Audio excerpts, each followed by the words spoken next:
ಸ್ತೋತ್ರಗಳಿಗೂ ನಮ್ಮ ಚಾನೆಲ್ನ ವೀಕ್ಷಿಸುತ್ತಿರುವ ವೀಕ್ಷಕರಿಗೂ ಎಲ್ಲ ಗುರು ವೃಂದಕ್ಕೂ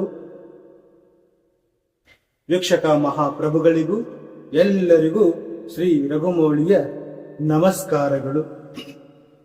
ನಿನ್ನೆಯ ಸಂಚಿಕೆಯಲ್ಲಿ ಎರಡನೇ ಶ್ಲೋಕವನ್ನು ನೋಡಿದ್ವಿ. ಎರಡನೇ ಶ್ಲೋಕದಲ್ಲಿ ಭಗವಂತನು ಏನು ಹೇಳಿದ?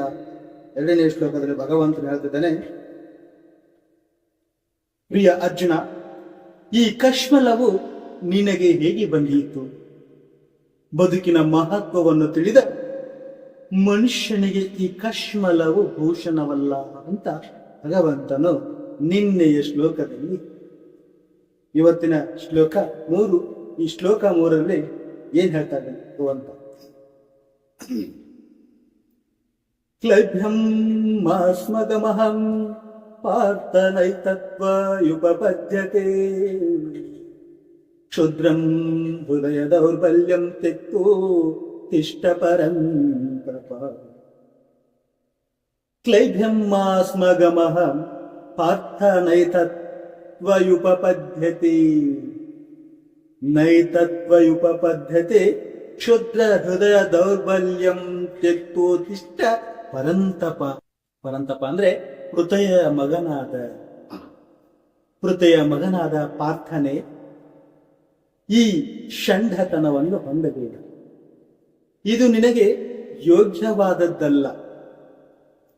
ಶತ್ರುಗಳಿಗೆ ತಾಪವನ್ನುಂಟು ಮಾಡುವವನೇ, ಈ ಹೃದಯ ದೌರ್ಬಲ್ಯವು ಕ್ಷುದ್ರವಾದದ್ದು. ಇದನ್ನು ಬಿಟ್ಟು ಮೇಲೇಳು ಅಂತ ಅರ್ಜುನನನ್ನು ಮೇಲೆಬ್ಬಿಸಲು ಭಗವಂತನು ಪ್ರಯತ್ನಿಸುತ್ತಿದ್ದಾನೆ. ಯಾಕಂದ್ರೆ ಇಂತಹ ಷಂಢತನ, ಮೂಢತನ ನಿನ್ನಂತ ಕ್ಷತ್ರಿಯರಿಗೆ ಅಲ್ಲ ಎಂಬುದು ಭಗವಂತನ ಉದ್ದೇಶವಾಗಿತ್ತು. ಯಾಕಂದ್ರೆ ಒಬ್ಬ ಕ್ಷತ್ರಿಯನಾದವನು ಕ್ಷತ್ರಿಯನಾಗಿ ಶತ್ರುಗಳೊಂದಿಗೆ ಹೋರಾಡಿ ಜಯಿಸಿದರು ಸ್ವರ್ಗ, ಸೋತರು ಸತ್ತರು ಸ್ವರ್ಗ. ಅದಕ್ಕೆ ಕ್ಷತ್ರಿಯನಾದವನು ಯುದ್ಧದಲ್ಲಿ ಹೋರಾಡಿ ಮಡಿಯಬೇಕು, ಇಲ್ಲ ವೀರತ್ವವನ್ನೆಲ್ಲ ತೋರಿಸ್ಬೇಕು ಅಂತ ಭಗವಂತನು ಕ್ಷತ್ರಿಯೋಚಿತ ಕ್ಷತ್ರಿಯ ಧರ್ಮವನ್ನ ಹೇಳ್ತಾ ಇದ್ದಾನೆ. ಪೃಥಯ ಕೃಷ್ಣನ ತಂದೆ ಅರ್ಜುನ, ವಸುದೇವನ ತಂಗಿ. ಕೃಷ್ಣನು ಪೃಥಯ ಎಂದು ಕರೆಯುತ್ತಾನೆ. ಅರ್ಜುನನು ಮತ್ತು ಕೃಷ್ಣನು ರಕ್ತ ಸಂಬಂಧಿಗಳು. ಕ್ಷತ್ರಿಯನ ಮಗನಾದವನು ಯುದ್ಧ ವಿಮುಖನಾದರೆ ಅವನು ಹೆಸರಿನಷ್ಟೇ ಕ್ಷತ್ರಿಯ. ಬ್ರಾಹ್ಮಣನ ಮಗನಾದವನು ಪಾಪದಿಂದ ನಡೆದುಕೊಂಡರೆ ಅವನು ಹೆಸರಿನಷ್ಟೇ ಬ್ರಾಹ್ಮಣ. ಇಂತಹ ಕ್ಷತ್ರಿಯರು ಬ್ರಾಹ್ಮಣರು ತಮ್ಮ ತಂದೆಯರ ಮಕ್ಕಳಾಗಲು ಯೋಗ್ಯರಲ್ಲ ಅಂತ ಭಗವಂತನು ಹೇಳ್ತಾ ಇದ್ದಾನೆ. ಶ್ಲೋಕ 4, ಈ 4ನೇ ಶ್ಲೋಕದಲ್ಲಿ ಅರ್ಜುನ ಹೇಳ್ತಾ ಇದ್ದಾನೆ,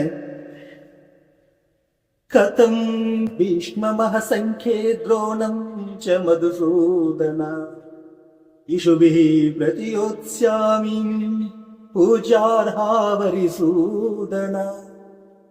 ಕಥಂ ಭೀಷ್ಮಮಃ ಸಂಖ್ಯೆ ದ್ರೋಣಂ ಚ ಮಧುಸೂದನ ಇಷುಭಿಃ ಪ್ರತಿಯೋತ್ಸ್ಯಾಮಿ ಪೂಜಾರ್ಹಾರಿವರಿಸೂದನ. ಅಂದ್ರೆ ಅರ್ಜುನನು ಕೇಳ್ತಾ ಇದ್ದಾನೆ, ಏನ್ ಕೇಳ್ತಾ ಇದ್ದಾನೆ?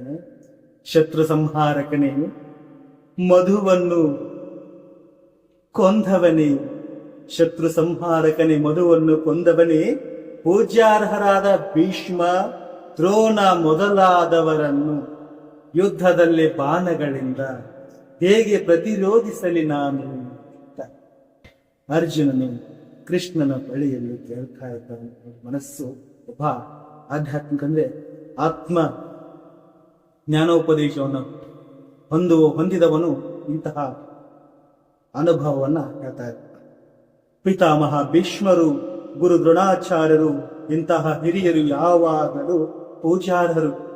ಅವರು ಆಕ್ರಮಣ ಮಾಡಿದರೂ ಅವರನ್ನು ಪ್ರತಿರೋಧಿಸಬಾರದು. ಹಿರಿಯರೊಡನೆ ಮಾತಿನ ಕಾಳಗವು ಸಲ್ಲದು. ಎನ್ನುವುದು ಯೋಗ್ಯ ವರ್ತನೆ. ಅವರು ಕೆಲವೊಮ್ಮೆ ಕಟುವಾಗಿ ನಡೆದುಕೊಂಡರೂ ಅವರ ಬಗೆಗೆ ಒರಟಾಗಿ ವರ್ತಿಸಬಾರದು. ಹೇಗಿರುವಾಗ ಅರ್ಜುನನು ತನ್ನ ತಾತ ಉಗ್ರಸೇನನ ಮೇಲಾಗಲಿ ಗುರು ಸಾಂದೀಪನಿ ಮುನಿಯ ಮೇಲಾಗಲಿ ಆಕ್ರಮಣ ಮಾಡುವನೇ? ಅರ್ಜುನನು ಕೃಷ್ಣನ ಮುಂದಿಟ್ಟ ಕೆಲವು ವಾದಗಳಿವೆ ನೋಡಿ. ಅರ್ಜುನ್ ಕೃಷ್ಣನ ಬಳಿಯಲ್ಲಿ ಹೇಗೆ ತನ್ನ ವಾದವನ್ನ ಮಂಡಿಸ್ತಾನೆ. ಪ್ರಿಯ ಕ್ಷತ್ರಿಯನಾಗಲಿ ಬ್ರಾಹ್ಮಣನಾಗಲಿ ಬೇರೆ ಯಾರೇ ಆಗಲಿ ತಮ್ಮ ತಮ್ಮ ಕರ್ತವ್ಯಗಳನ್ನ ಮಾಡಬೇಕು. ಕರ್ತವ್ಯ ವಿಮುಖರಾಗಬಾರದು. ಯಾಕಂದ್ರೆ ಕರ್ತವ್ಯ ವಿಮುಖರಾದ್ರೆ ಏನಾಗುತ್ತೆ ಮತ್ತೆ ಅದನ್ನ ನಾವು ಮುಂಬರುವ ಶ್ಲೋಕಗಳಲ್ಲಿ ನೋಡೋಣ. ಅದಕ್ಕೆ ಕರ್ಮಣ್ಯೇ ವಾದಿಕಾರಸ್ತೆ ಮಾ ಫಲೇಶು ಕದಾಚನ ಮಾ ಕರ್ಮ ಫಲ ಹೇತು ಮಾತ ಸಂಗೋಸ್ತ್ವ ಕರ್ಮಣಿ.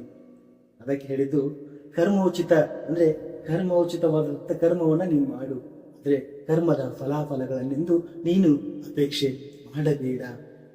ಯಾಕಂದ್ರೆ ಈ ಕರ್ಮದಿಂದ ನಾನು ಪಾಪಿ ಆಗ್ತೀನಿ, ಈ ಪಾಪ ನನಗೆ ಅಂಟುತ್ತೆ ಅನ್ನೋ ಯಾವ ಭೇದ ಭಾವನೂ ಬೇಡ. ನಿನ್ನ ಕರ್ಮವನ್ನ, ನಿನಗೆ ವಹಿಸಿರೋ ಕರ್ಮವನ್ನ ನೀನು ತಪ್ಪದೆ ಮಾಡು ಅಂತ ಭಗವಂತನು ಹೇಳ್ತಾನೆ ಅಂತ. ಇಲ್ಲಿಗೆ ನಮ್ಮ ಈ ಶ್ಲೋಕದ ಸಂಚಿಕೆಯನ್ನು ಮುಗಿಸೋಣ. ಮತ್ತೆ ಮುಂದಿನ ಶ್ಲೋಕದೊಂದಿಗೆ ಭೇಟಿಯಾಗೋಣ. ನಮಸ್ಕಾರ.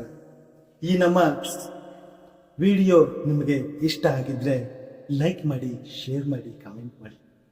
ಹಾಗೂ ನಮ್ಮ ಚಾನೆಲ್ನ ನೀವು ಇನ್ನೂ ಸಬ್ಸ್ಕ್ರೈಬ್ ಮಾಡಿಲ್ಲ ಅಂದರೆ ಸಬ್ಸ್ಕ್ರೈಬ್ ಮಾಡಿಕೊಳ್ಳಿ ಅಂತ ಕೇಳ್ಕೊಳ್ತೇನೆ. ಧನ್ಯವಾದ.